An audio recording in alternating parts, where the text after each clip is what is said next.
This investigation is sponsored by June's Journey. Hey fellow seekers, I'm Mr. Mythos. In 1539, an army of 600 soldiers and slaves trekked 4,000 miles through the forested wetland of what we now know as the southeastern United States. Leading these troops was the Spanish conquistador Hernando de Soto, one of the most successful explorers of the New World, who made his riches plundering gold and selling slaves. Among the native tribes, warnings of his expedition spread quickly. On October 5, 1940, De Soto and his men were resting in the remains of a village when, in front of them, the shaded forest began to rustle and a massive figure emerged. De Soto's private secretary, Rodrigo Rangel, was the one to record this encounter. Quote, "Seeing him, we paused, dumb with amazement. A great-limbed giant, the heads of our tallest men reached only to his breast." End quote. This towering native gazed down at the troop of silent Spaniards, then locked his eyes on Hernando de Soto. In rough, broken Spanish, the giant introduced himself as Black Panther, the son of the powerful chief Tuskaloosa. He announced that Chief Tuskaloosa wanted to meet them, and a welcoming feast was being prepared. Curious, De Soto and his hungry men agreed to follow Black Panther into the dense forest, the way to his village. Little did they know that they were being led into one of the deadliest giant encounters in recorded history. But before we meet the giants, as many of you know, I investigate mysteries for a living, but after a long day of digging up the secrets of the ancients, sometimes I just want to sit on the couch with my cat, whip out the most effective detective tool that I own, which is my phone, and play some June's Journey, today's sponsor. June's Journey is a murder mystery game set in the 1920s, and your goal is to find hidden clues and fantastic scenes to piece together the story and reveal the killer. Each meticulously crafted scene teleports you to the roaring 20s, and as you progress through the levels, all these storyline twists and shady characters keep you on your toes. But don't get it twisted, June's Journey is a ton of suspenseful fun, but I also seriously recommend it for relaxation. It's got a great atmospheric soundtrack and its art is so whimsical and creative that searching for clues has never been so meditative. You can download June's Journey for free by clicking my link in the description. June's Journey is available on Android and iOS mobile devices, as well as on PC through Facebook Games. Thanks again to June's Journey. It's time for us to dig into the history and mystery of real encounters with giants.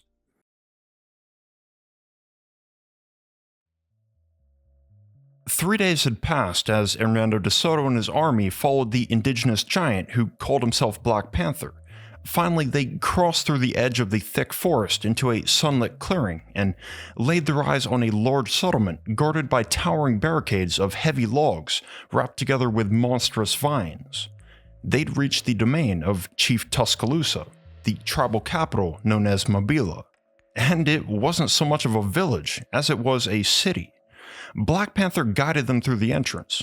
Inside, the Spaniards counted over 80 houses, some very large, with dry mud walls and roofs sealed by river cane and giant palm leaves. The young giant led them onward to a tall shaded mound in the distance. There, on the mound, sat Chief Tuskaloosa, with 100 regular-sized tribal warriors guarding him from all sides. Black Panther approached, and his father stood up to greet him. De Soto and his men were in shock. Tuskaloosa was taller than his son by at least 2 feet. Quote, "A giant mightier than his son, with big-boned, sinewy limbs, like a gnarled, leafless tree. High up he towered. His speech was couched in fair expressions, yet beneath it I detected undertones boding but little good to me or mine." End quote. The chief turned toward the crowd of Spaniards, and his hand motioned toward the largest house in the village, beckoning them to go in and enjoy their feast. Inside, fresh food was laid out and beautiful women danced, sung, and played flutes. The army was in awe. However, not all was as it seemed. As they'd sat, ate, and drank for hours, De Soto began sobering up, and looking around, he noticed that Chief Tuskaloosa was nowhere to be found. It was almost night, so De Soto went outside to look.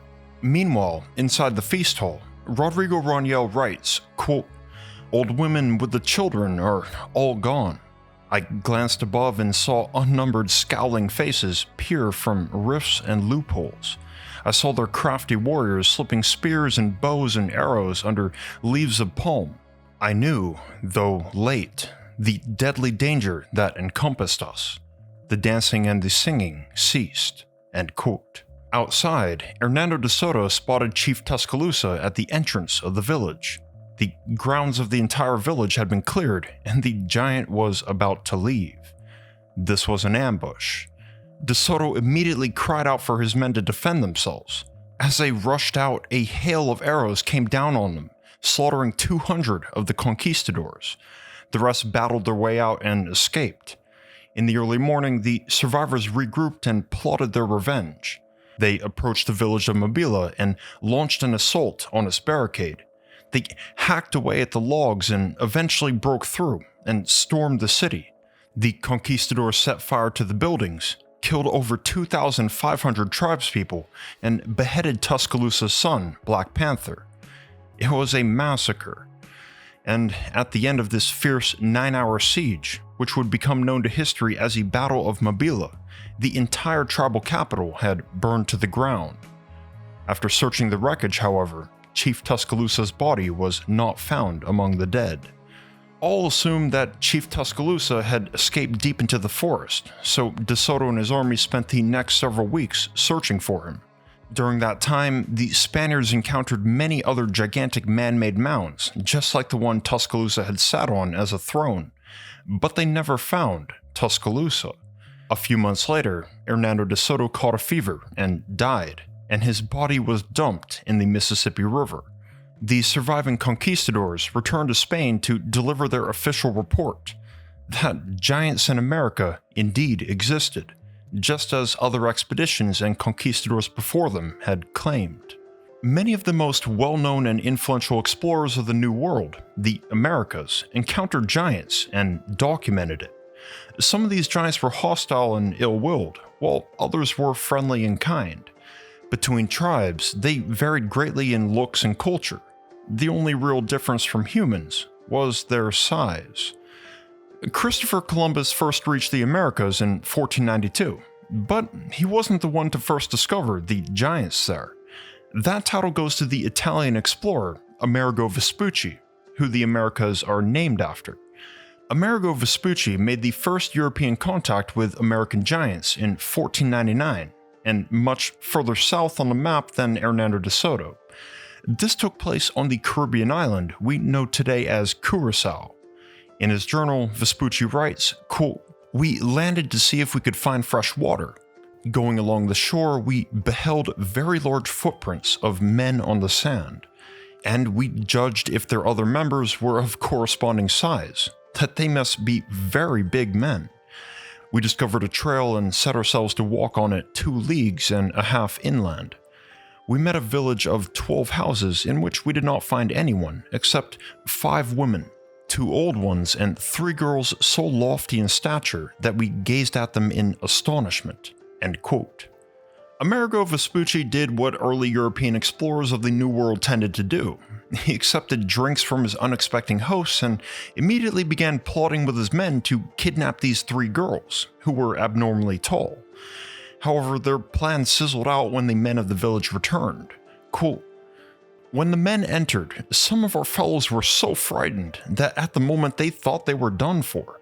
They were of such lofty stature that each of them was taller when upon his knees than I was when standing erect. They were of the stature of giants. We gave them soft words and sign language that we were men of peace and that we were out to see the world. In fact, we judged it wise to part from them without controversy. They stuck with us all the way to the sea and until we embarked." End quote. 20 years later, in 1519, the Spanish explorer Alonso Alvarez de Pineda would be the next to report an encounter with giants. This was in the same region later trekked by Hernando de Soto, the southeastern United States. Somewhere along the Mississippi River, de Pineda and his men landed at a large settlement of native villages. This society was inhabited by, in his words, quote, "a race of giants from 10 to 11 palms in height." End quote. These Goliaths were covered in golden jewelry and other ornaments, and they were also super friendly, thankfully. They offered the conquistadors food and a place to rest, and helped repair their equipment. Most interestingly, De Pineda recorded that there wasn't just giants living there, but also a population of pygmies, a people of extremely short stature. The Spaniards stayed and left without any issues, and in his report delivered to the Spanish governor of Jamaica, De Pineda talked very highly of these people. The same, unfortunately, can't be said for another giant encounter 1 year later. This was recorded by the Italian scholar Antonio Pigafetta, who traveled alongside one of the most famous explorers in history, the master navigator Ferdinand Magellan. On behalf of Spain, Magellan had set out on the very first expedition to circumnavigate the entire world. In October of 1520, over a year into Magellan's voyage, he and his crew were sailing in the narrow straits of the southernmost tip of South America. This was Patagonia. At first, the explorers were struck with sheer awe at this exotic unknown land of glacial waters, grassy deserts, and snow-powdered cliffs. However, the magic of this place also extended to its severe, unpredictable weather. It wasn't long until repeated barrages of rain, wind, and lightning forced them to dock their ships and land for 6 long weeks. According to Antonio Pigafetta, Magellan's appointed voyage chronicler, quote, "We had been 2 whole months in this harbor without sighting anyone, when one day, quite without warning, we saw on the shore a huge giant who was naked and who danced, leaped, and sang, all while throwing sand and dust on his head. He was so tall that even the largest of us only came midway between his waist and his shoulder. His eyes were ringed with yellow, and in the middle of his cheeks were painted 2 hearts. Our captain ordered one of the crew to walk towards him, telling this man also to dance, leap, and sing as a sign of friendship. When the giant saw us, he marveled and was afraid, and pointed to the sky, believing we came from heaven." End quote. Magellan and his crew followed the giant back to his village, and there the other towering tribespeople made the same mysterious gesture. Quote, "When our men reached them, the giants began to dance and sing, lifting one finger to the sky. 6 days later, a giant approached our men. He first touched his head, face, and body, and then did the same to our men, afterward lifting his hands toward the sky." End quote. This sign language is notable because it happened with seemingly every giant they met during their stay. The question is, what exactly were these people trying to communicate? Were they indicating that their tribe had some connection with the sky? Or were they asking if the explorers had come from the sky, as if they had visitors from there before? Ancient alien theorists, let me know your thoughts in the comments. Magellan and his men rested in this small flatlands village for several weeks, during which they got into a few hijinks. In one instance, they took a mirror from their ship and gave it to a giant to show him just how huge he was. But this immediately backfired. Pigafetta recorded, quote, "The giant seeing himself was greatly terrified, leaping back so that he threw 4 of our men to the ground." End quote. Still, these giants were extremely friendly, even if they were skittish around mirrors. Unfortunately, Ferdinand Magellan couldn't hold back his conquistador urges. He'd confirmed with his own eyes that giants actually existed, and became obsessed with the idea of taking 2 of them back to Spain as proof. So Magellan plotted a kidnapping. His chronicler Pigafetta admits that the scheme was a cunning trick, but necessary because these giants would have easily killed them if they tried to do it any other way. The trick was to lead a few giants to an isolated area, then shower them with all sorts of metal gifts, including knives, scissors, bells, and mirrors, and in the shiny confusion, slap cuffs and chains on the legs of 2 of the giants and pretend it's jewelry. Quote, "These giants took great pleasure in seeing these fetters, and were grieved that they could not hold the fetters in their hands, because their hands were already full of other trinkets. But when they saw the bolt across the fetters being struck with a hammer to rivet it and prevent them from being opened, these giants were afraid. But the captain made signs to them that they should suspect nothing." End quote. At this point, the other giants realized that they'd been fooled and that their friends were in danger. They began to shout at the sky above, then attacked Magellan's men, killing one. But when they realized that they were far outnumbered, they ran off for reinforcements. Meanwhile, Magellan and his crew escaped back to their ship with the two giants they'd chained up and set sail. Riding away on the high seas, it was then that Magellan gave a name to the giants. He called them the Patagonians, and the region they lived in was Patagonia. In Spanish and Portuguese, the word pata means foot or paw, and usually in the large sense. Thus, Patagonia literally means land of the big feet. On the ship, Antonio Pigafetta reported that, quote, "Each of the two Patagonians we captured ate a basket full of biscuit and drank half a pail of water at a gulp. They also ate rats without skinning them." End quote. Sadly, within a few weeks, both Patagonians became terribly ill and died. And not long after, Captain Magellan would go on to face multiple mutinies and eventually meet his own slow, painful death from a poisoned arrow, his last sight being his crewmates leaving him to the enemy. At the end of this cursed expedition, his chronicler Antonio Pigafetta was one of only 22 men who survived, and his detailed notes on the Patagonians would soon become the most famous giant encounter in recorded history.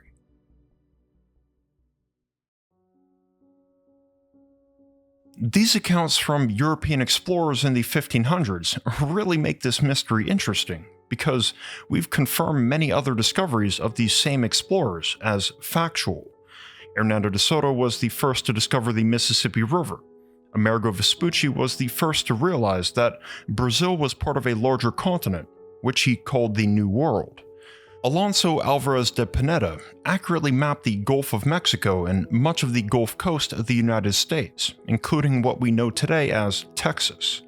And experts often call Ferdinand Magellan's epic voyage across the world the most significant voyage ever undertaken, due to the sheer number of achievements and discoveries made that were later confirmed as genuine and true. It's strange that these accounts of giant encounters are almost always dismissed, despite them being found in the very same records. And if they're not dismissed entirely, people usually chalk them up to the idea that Europeans at this time were remarkably short.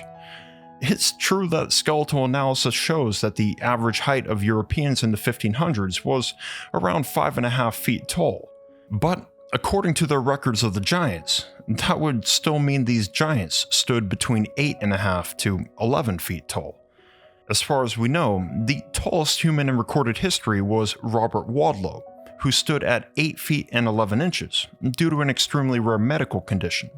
So, I think it's right to say that an entire colony of people at that height might not be classified as humans, but giants. It's no surprise to the native people of this land that the Americas were once home to a race of giants. Vital records of native mythology have been documented since the 1500s, and giants are frequently mentioned. This is particularly important for the Aztecs, whose empire and culture would be made extinct by later Spanish conquests, who not only carried out countless massacres, but also introduced contagious, deadly diseases which wiped out over 80% of the native population. Few records were made before the Aztecs were all but gone. In 1544, a 7-year-old child named Diego Duran moved with his family from Spain to Mexico, where he grew up in the culture of the remaining natives. Not only was Duran surrounded by Aztec culture, but he became fluent in Nahuatl, the Aztec language, and learned to read their ancient hieroglyphs. Over the years, Duran grew into one of the most trusted Europeans in the eyes of the Aztecs, and their elders and shamans chose him specifically to preserve their first-hand narratives. So he spent the next 3 decades of his adult life living in their community and recording interviews with them. This unique arrangement is why his work, titled The History of the Indies of New Spain, is arguably the most important documentation we have today on ancient Aztec beliefs and traditions. It's also how Diego Duran first learned about the origin of giants in America. According to Aztec mythology, there exists a place deep in inner earth known as Chico Maztoc. In English, Chicomastok translates to the 7 caves. These 7 caves belong to 7 different tribes, one of which was the Aztecs. Thus, Chicomastok is believed to be the place from which the Aztecs and other Mesoamerican people first emerged onto the surface of the earth. According to Diego Duran's records, quote, "When these 6 tribes had settled on the surface world, they recorded in their painted books the type of land and kind of people they found here. These books show 2 types of people, one from the west of the snow-covered mountains toward Mexico, and the other on the east, where Puebla and Cholula are found. The people from Puebla and Cholula were the Giants, the Kinametsin, which means men of great stature," end quote. According to the Aztecs, the Kinametsin were already there when their people emerged from Inner Earth. So these giants actually have a much more ancient history than the 7 tribes of Chicomastok. If we rewind to the very beginning of life on Earth, an age the Aztecs referred to as the first sun, the first people to be created were giants. The god Tezcatlipoca created this race of giants from his own ashes after throwing himself into a great fire, and the other Aztec gods provided the giants acorns for nourishment. However, a long fight sparked between Tezcatlipoca and his arch-rival and fellow god, Quetzalcoatl. At the end, Tezcatlipoca became so enraged that he sent mighty jaguars to the earth, and these fanged predators viciously tore apart all the giants, with no survivors. Thus ended the age of the first sun, which lasted exactly 676 years. However, this wouldn't be the last of the giants. They'd eventually be reborn, though it would be a long time until this happened. The age of the second sun lasted 676 years, the same length as the age before it, and likewise, the second sun ended in another apocalyptic event where catastrophic hurricanes and floods destroyed the world. Any living beings who survived by climbing up into trees were turned into monkeys. After this came the age of the third sun, which lasted a significantly shorter 364 years. The third sun was when the giants were recreated, and this time they were better, faster, and stronger. Their race was named the Kinametsin, which can be translated in 2 ways, either men of great stature or the old ones. According to the pre-Hispanic Mexican mythologist Otilia Meza, the Kinametsin giants stood over 10 feet tall and weighed more than 600 pounds. The Kinametsin came with an unexpected problem though. These giants chose not to worship the gods who created them, which made the gods extremely unhappy. These new giants needed to be punished, so the world was again destroyed, this time by a horrific rain of fire and ashes. However, the Kinametsin were far more capable than their predecessors, and part of this advanced giant population survived to see the next age, the fourth sun. Like the first and second suns, the fourth sun also lasted 676 years. The Kinametsin still needed to be made extinct though, among other problems, so the rival gods Tezcatlipoca and Quetzalcoatl put aside their differences to cast the most catastrophic destruction of them all, a massive sweeping flood across the earth. This deluge killed almost all life, but even then, a few Kinametsin giants managed to survive. Quote, "All of the giants either perished in inundation or were transformed into fishes, save 7 who fled into caverns. When the waters subsided, one of the giants, called Xiaohua, surnamed the Architect, went to Cholula, where he built an artificial hill in the form of a pyramid, which served for an asylum to himself and his 6 brethren." End quote. Most people don't know that the Great Pyramid of Cholula, located in modern-day Mexico, is the largest pyramid in the world by volume. Its volumetric size of 4.45 million cubic meters is larger than any other ancient man-made structure we've found, almost double the size of Egypt's Great Pyramid of Giza. As far as we know, the Great Pyramid of Cholula was constructed over 2,200 years ago, and the only reason why it survives to this day is because the Aztecs had heard news that a Spanish conquistador army was headed their way, so they made a massive effort to bury the entire pyramid with dirt and shrubs in order to hide and preserve it. When the Spanish arrived in Cholula in 1519, they took one good look at the site and thought it was an interesting hill and the perfect place to build a church. Even though Diego Duran recorded the legend of a great pyramid built in Cholula, no one ever actually believed it was true. Over hundreds of years, though, the dirt slowly eroded. And finally, in the early 20th century, long past the era of Spanish conquest and destruction, the Great Pyramid of Cholula was again revealed to the world. Archaeologists have studied the pyramid since 1931, and one feature of it is particularly mysterious. For unknown reason, the Great Pyramid of Cholula is actually composed of 6 different pyramids, each superimposed on the other as a sort of stack. The topmost pyramid is the one most recently constructed, around the 9th century AD, and every pyramid lower gets progressively more ancient. Today, only the first 3 of these 6 stacked pyramids have been studied and explored. All that we know about the remaining 3 pyramids is from the use of ground-penetrating radar.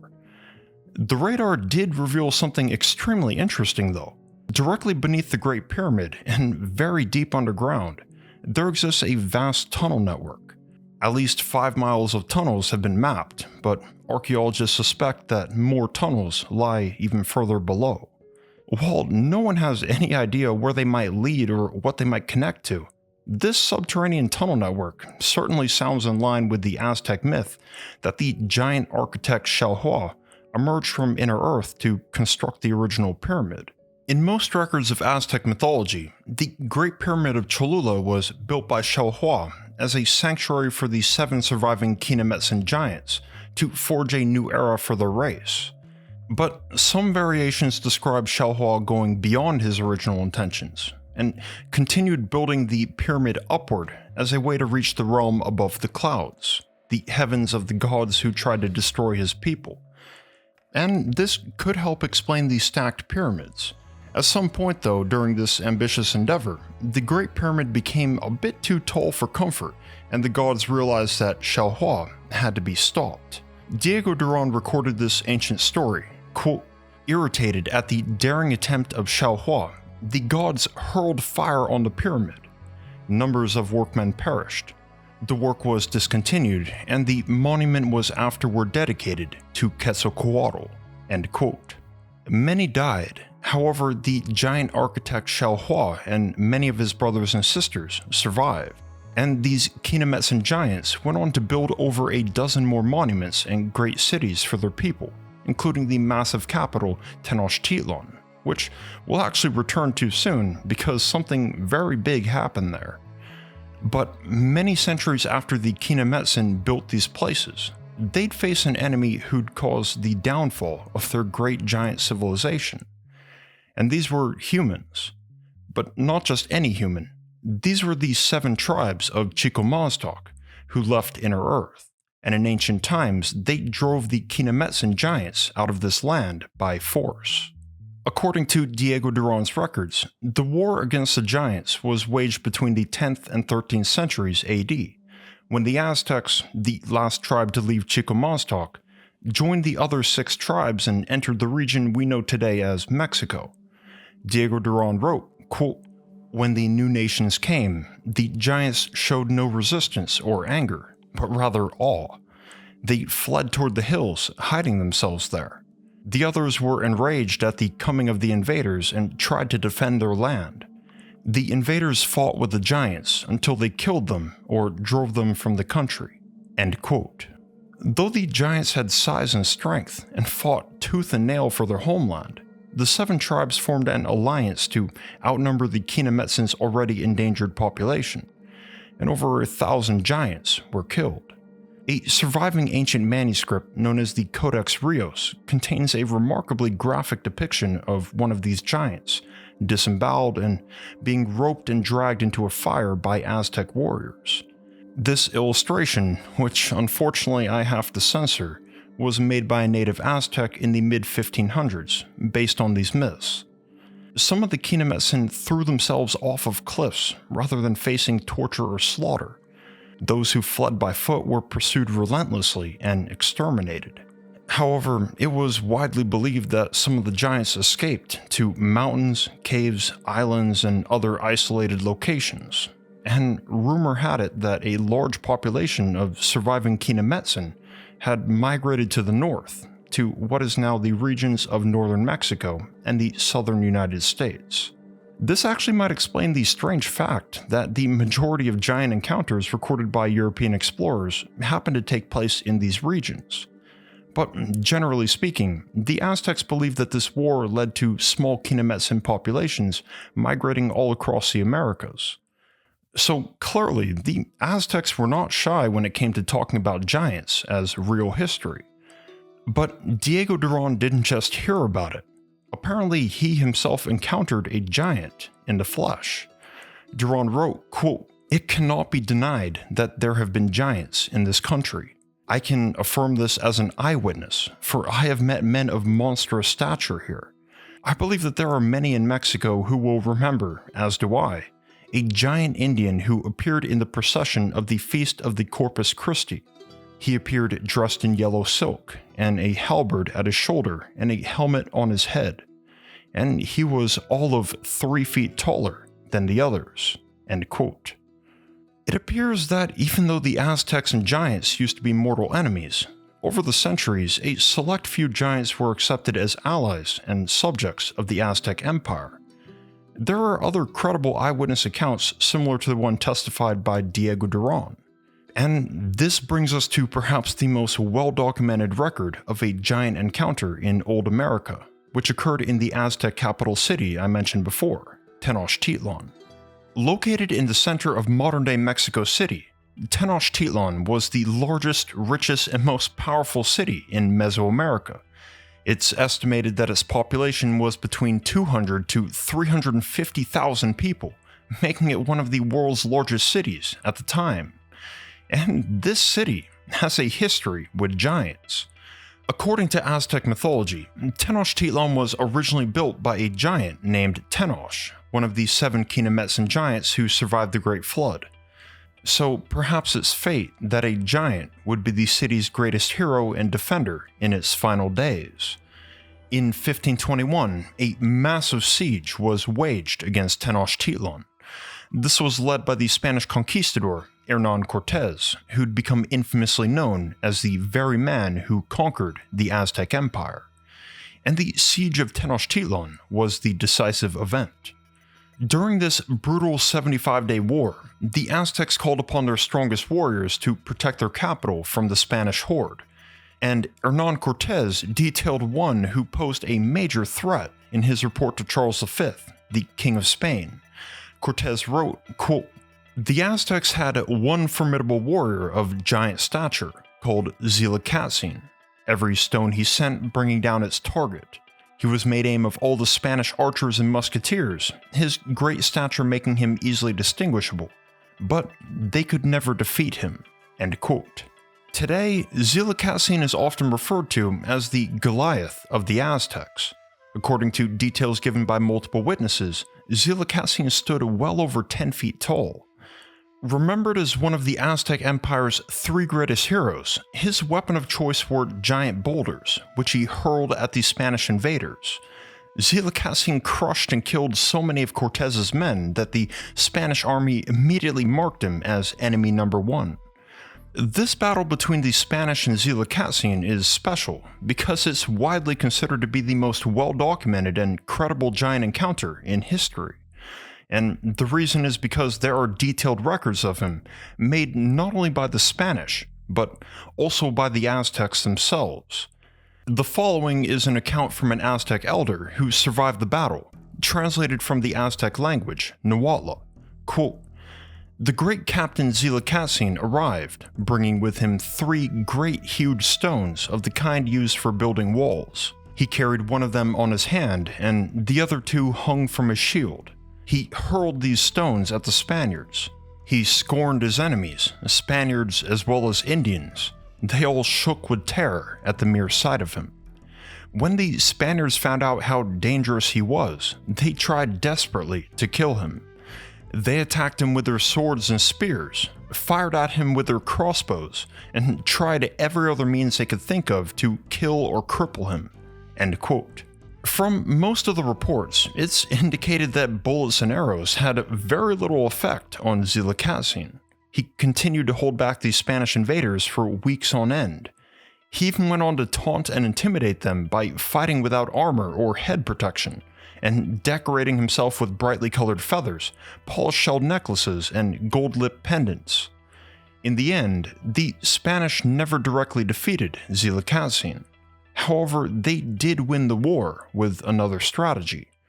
Even though they weren't able to invade the stronghold while the giant guarded it, they surrounded the city of Tenochtitlan from all sides, placing a stranglehold on those inside and slowly tightening it, cutting off all supplies from the outside.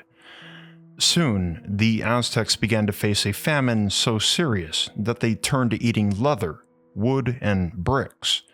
There was very little rain and no access to fresh water, so the people were forced to drink contaminated water, and thousands died from dysentery.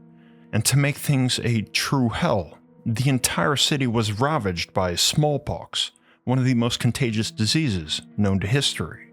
The Aztec Goliath Zilikatzin may have not been killed by Spanish weapons, but it's assumed that at some point the giant met his fate inside the city walls from either starvation, dehydration, dysentery, or smallpox. After Zilikatzin had fallen, the Spanish army advanced inward, and it wasn't long until the few Aztecs left surrendered. As disturbing as it is heartbreaking, the fall of Tenochtitlan marked the fall of the Aztec Empire and would change the course of history irreversibly. For better or for worse, it also ended up serving as one of the most intriguing records of a real-life giant, because the accounts and descriptions of Zilikatzin given by both the Spanish and the Aztecs match up. And this indicates that the witnesses' words are accurate. And if that's true, then giants may have actually existed. But if giants aren't fantasy, but a historical reality, there's certainly a lot more records and perhaps physical evidence worth investigating. So, if you want a sequel, let me know in the comments. Thank you for watching. If you're looking for more on the historical mystery of giants, you're gonna love my video The Missing Link: Floods, Giants, and Ancient Apocalypse. And if you want to know all the details about the infamous biblical giants known as the Nephilim, check out my video Fallen Angel Demonology, explained in obsessive detail. Thank you to my patrons. Your generous support is a massive reason why I'm able to keep bringing these old and obscure mysteries back into the world. If you'd like to join in, I've got links in the description to pledge monthly or make a one-time donation, and 100% goes right back into these videos. I'm Mr. Mythos. Never stop seeking. I'll see you in the next one. Peace.